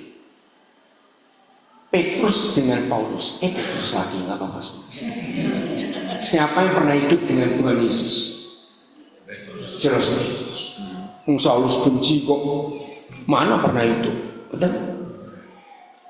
27 kitab perjanjian baru. Petrus menulis berapa kitab? Ayo. Jangan diurut 1, 2, 3, 4 sama itu. 2. 1 Petrus dan 2 Petrus. Saya syok. Paulus menulis 14. Nah, yang ke-14 masih pertentangan, tapi saya nggak ragu. Itu Ibrani. Roma sampai Ibrani, saya yakin itu suratnya Paulus. Kenapa? Penulis Ibrani harus ahli Taurat. Karena membuka Taurat sebagai bayangan dan perjanjian baru itu kenyataan. Paulus anggota Sanhedrin. 2. Surat kepada orang Ibrani di perantauan. Paulus satu-satunya murid yang berwarga negara Roma, warga negara internasional, bisa kemana-mana. Yang ketiga, gaya bahasa kitab Ibrani sama dengan kitab-kitab Paulus yang lain. Saya tidak memaksa, terserah. Yang tidak pernah ketemu Tuhan Yesus, nggak pernah kumpul, bahkan benci. Kok bisa menulis 51% perjanjian baru? Bahkan saya pernah coba bongkar 14 kitab ini. Saya kaget. Kurang lebih 90% yang disampaikan Paulus belum pernah diajarkan oleh Tuhan Yesus. Baca saja. Hah? Tuhan Yesus sebelum naik ke surga tinggalin buku? Enggak. Tuhan Yesus pernah buka sekolah teologi? Nih. Nah, terus dari mana ini orang belajar? Roh Kudus. Kita cepat baca. Kisah Rasul 20 ayat 22. Cepat. Kan bakar Kisah Rasul 20 ayat 22. Ayo cepat. Ciratna tanya, jadi bawa makanan apa lagi sih? Apa? Cuma tanya aja sebenarnya. Oke ya. Sudah cepat. 1, 2, 3. Tetapi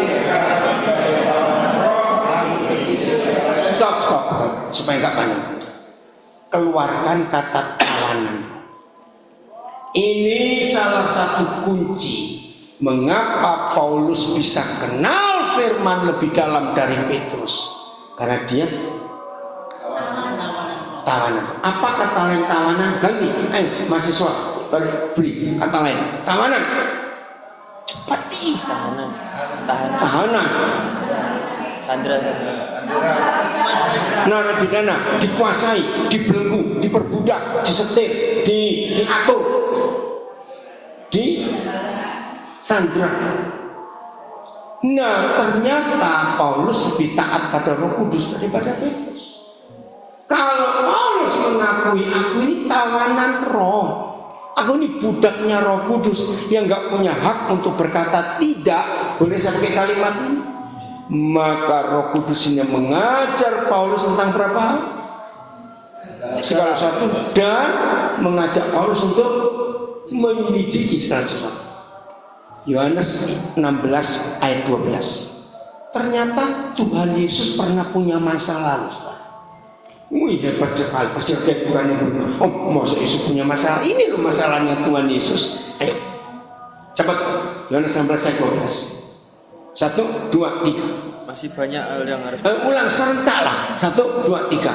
Masih banyak hal yang harus kuajarkan, kusampaikan kepadamu. Masalah enggak buat Tuhan Yesus? Ini jam terakhir sebelum dia ditangkap di Getsemani.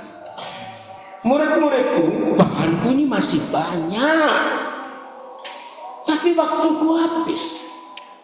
Misalnya aku sanggup ngajar kamu sampai matahari terbit nanti.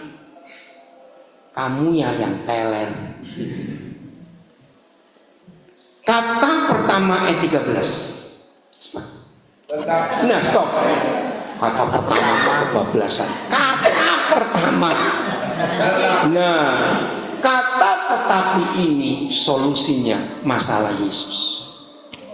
Siapa solusinya? Tetapi kalau ia datang, baca, itu roh kebenaran yang akan stop. Catat. Saya akan cepatnya. Ada 3 kata yang sama di 3 pasal yang beda di Injil Yohanes. Segala kebenaran. Kalau ada kata segala kebenaran, berarti ada sebagian kebenaran. Lo jawab loh. Apa itu sebagian kebenaran? Doktrin. Karena doktrin itu nggak lengkap, hanya sempit melihatnya. Maka itu yang pegang satu doktrin pasti nyalakan yang lain. Wajar. Cepat. Yohanes 15 ayat 15. Ada segala lagi. Ayo cepat. Kapan kita berstatus sahabat, bukan lagi hamba? Ternyata bukan karena rajin doa puasa, bukan hafal ratusan ayat, bukan rajin doa pagi, doa siang, doa sore, doa malam. Ayo kalau setanis pada gereja, bagus nggak kalau ada orang doa pagi, doa siang, doa sore, doa malam? Bagus tidak? Ya. Tidak, itu pemalas, akan kerjanya goblok. Nah, ketahuan ini loh, doktrin yang salah dalam gereja. Betul? Nah kalau pagi doa, siang doa, sore doa, malam doa, ini pemalas tahu? Apa? Pas malam doanya pas malam nggak bisa, salah itu. Sudah baca, satu-satunya penyebab mengapa kita disebut sahabat karena aku terus memberitahukan kepadamu segala sesuatu yang telah kudengar dari Bapa. Apa Yesus dengar dari Bapa? Firman 17 ayat 8. Yohanes 17 ayat 8. Satu, dua, tiga. Sebab segala firman. Nah, segala firman. Tolong keluarkan seluruh kebenaran, segala sesuatu yang telah kudengar dari Bapakku dan segala firman.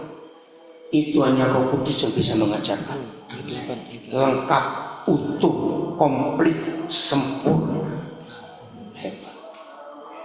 Tunggu dulu. Tapi semua ini jadi terpotong-potong karena doktrin. Dan hebatnya adalah baca. Segala firman yang telah kudengar dari Bapa telah kusampaikan kepada mereka. Hasilnya 3. 1, mereka telah menerimanya. Saudara keluarkan kata mereka tahu benar-benar. Ternyata dalam tata bahasa ada beda benar-benar tahu dengan tahu benar-benar. Wih, dahsyat sekali. Setelah mereka tahu benar-benar, tahu apa? Datang. Nah, saudara, penginjilan gagal karena setiap penginjil setan tidak tahu, yang diinjili tidak tahu.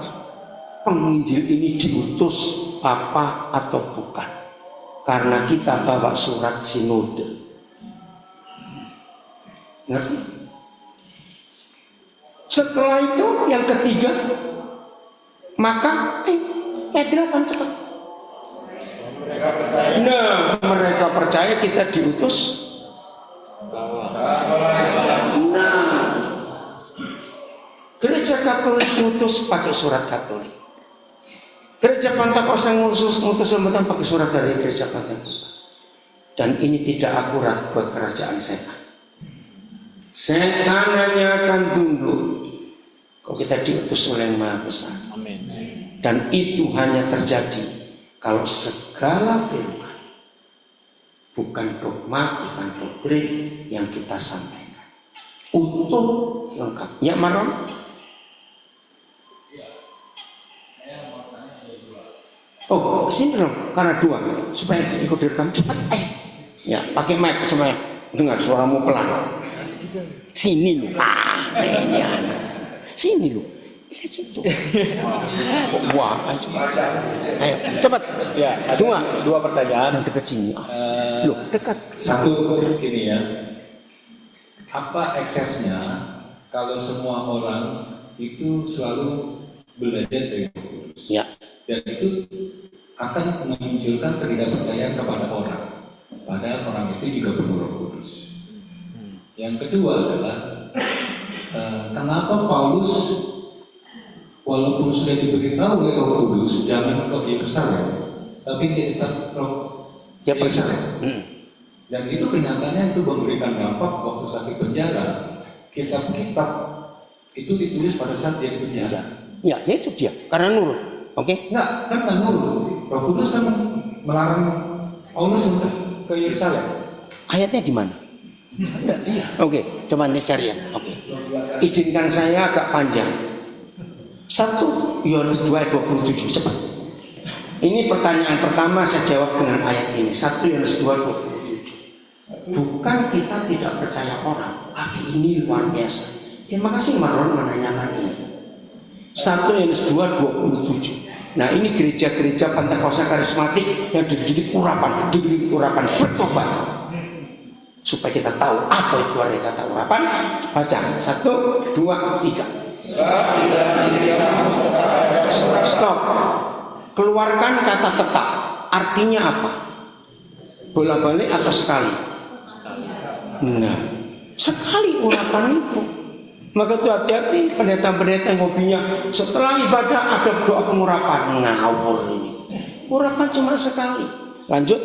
Sebab di dalam diri kamu tetap ada pengurapan yang telah kamu terima daripadanya, bukan dari hamba Tuhan, dari Yesus.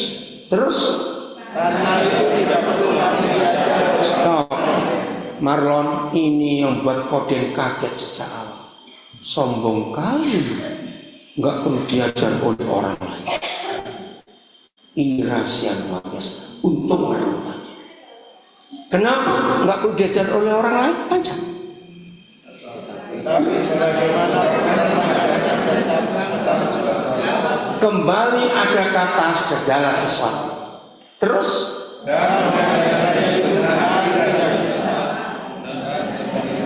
stop dulu. Dan pengajaran itu benar, tidak dusta. Saya mau balik. Kalau manusia ngajar banyak dustanya. Enggak, amin. Kalau Roh Kudus ngajar tidak ada dusta. Ayo panggilkan dokter teologi yang hebat. Maaf. Terus kalimat terakhir ayat 27.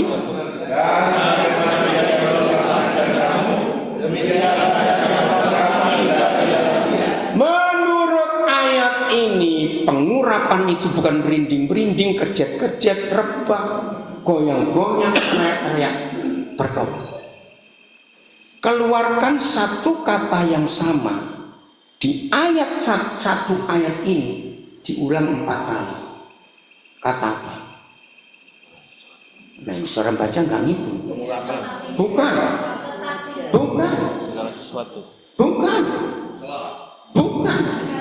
Nah, mengajar.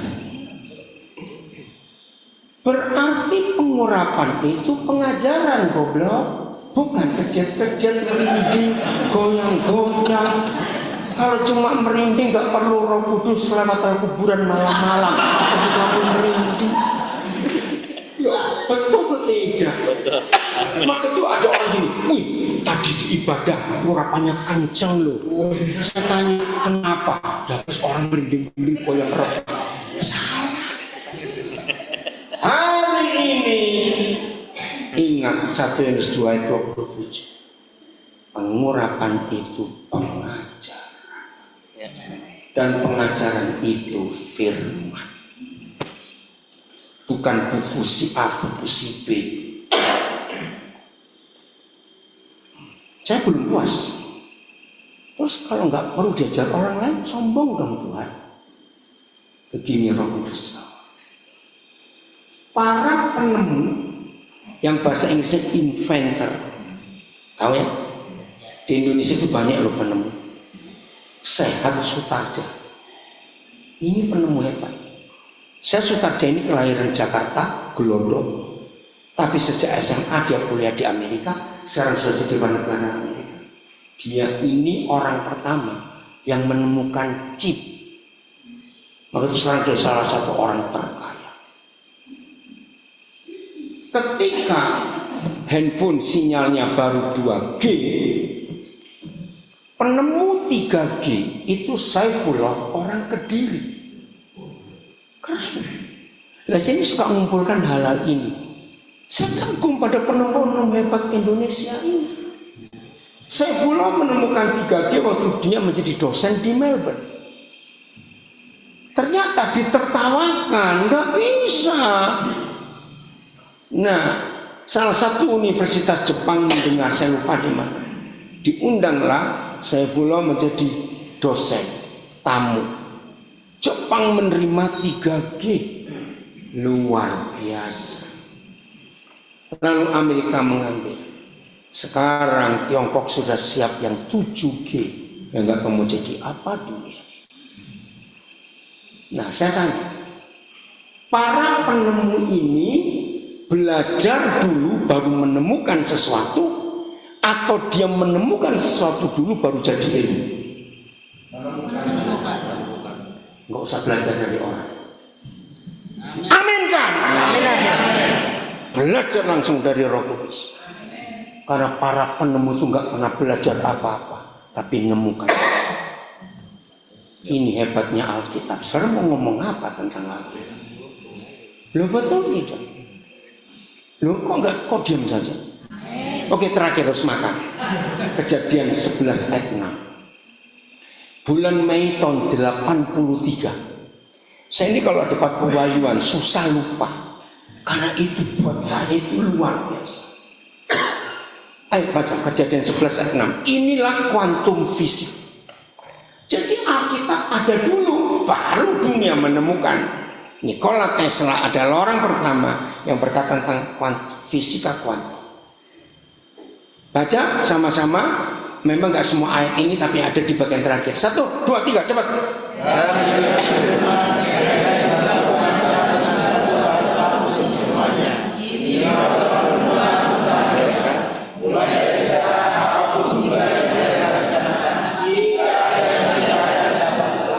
Saudara, buat saya inilah satu-satunya ayat yang membuat Alkitab itu diakui sebagai sumber segala ilmu pengetahuan. Sebab tidak ada buku manapun di dunia yang pernah menulis tentang fisika kuantum kecuali ayat ini. Di mana kita menemukannya? Kalimat terakhir. Mulai dari sekarang. Sebelah, mulai dari menara Babel. Papa di surga itu sampai terheran-heran lihat keturunan Nuh. Bangunan permanen pertama, dan bukan cuma bangunan permanen pertama, tapi bangunan bertingkat pertama di dunia. Sudah ada besi beton belum? Sudah ada teknologi arsitek dan sipil belum?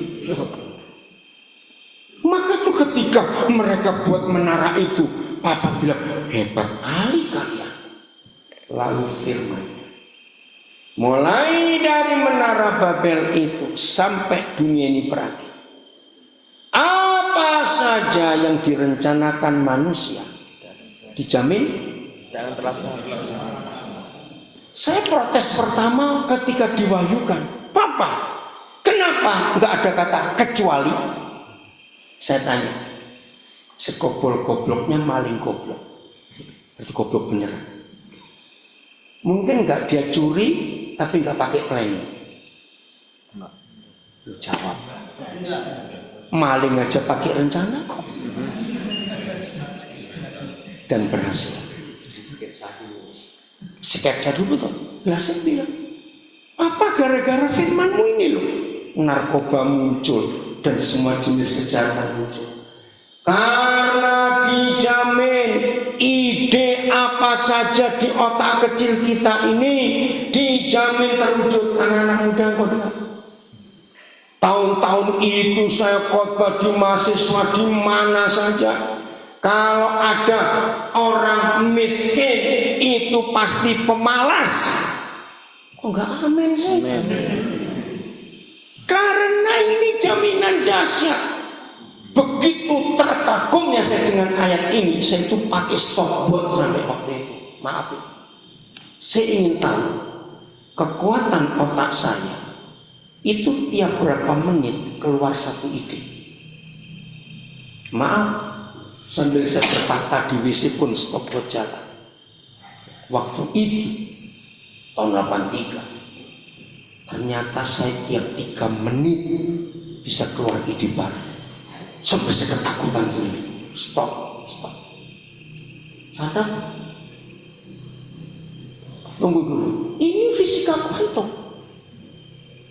Nikola Tesla sekolahnya nggak tinggi, tapi otaknya jalan. Nah, dari ayat 6 Kejadian 11 saya menemukan jawaban. Ini yang dikatakan Kejadian 1:26. manusia serupa segambar dengan Tuhan, punya daya cipta. Katakan punya daya cipta di otak kecil ini. Ayo, bagaimana kita nggak kagum pada yang namanya Alkitab? Dahsyat. Maka itu rajin-rajin baca buku ilmu pengetahuan supaya Alkitab ini hidup. Kalau sudah baca buku rohani nggak ketemu kebenarannya karena itu doktrin. Ya, Saladi.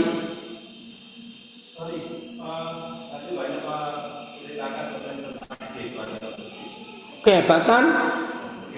Iya, bukan kode loh. Alkitab loh yang nulis. Yang saya belakang itu gimana cara membedakan pengajaran dari Roh Kudus dan tidak, dan bagaimana sikap kita yang mungkin masih banyak terusan belajar banyak itu. Oke, ya. Efesus 4 dan 16. Satu-satunya cara membedakan ini dari Roh Kudus atau Roh Kudis. Kok nggak ada yang amin? Atau Roh Kuda. Ayat ini. Baca 1, 2, 3. Dari badannya seluruh tubuh. Ulang-ulang serentak. Efesus 4 dan 16. 1, 2, 3. Dari badannya seluruh tubuh yang harus disusun dan diikat menjadi satu oleh pelayanan semua bagiannya sesuai dengan kadar pekerjaan tiap-tiap anggota, menerima pertumbuhannya dan membangun dirinya dalam kasih. Menerima pertumbuhannya dan membangun dirinya di dalam kasih. Ada banyak ayat di Efesus ke arah Kristus, ke arah Kristus. Pengajaran yang dari Roh Kudus pasti membawa orang itu serupa Yesus.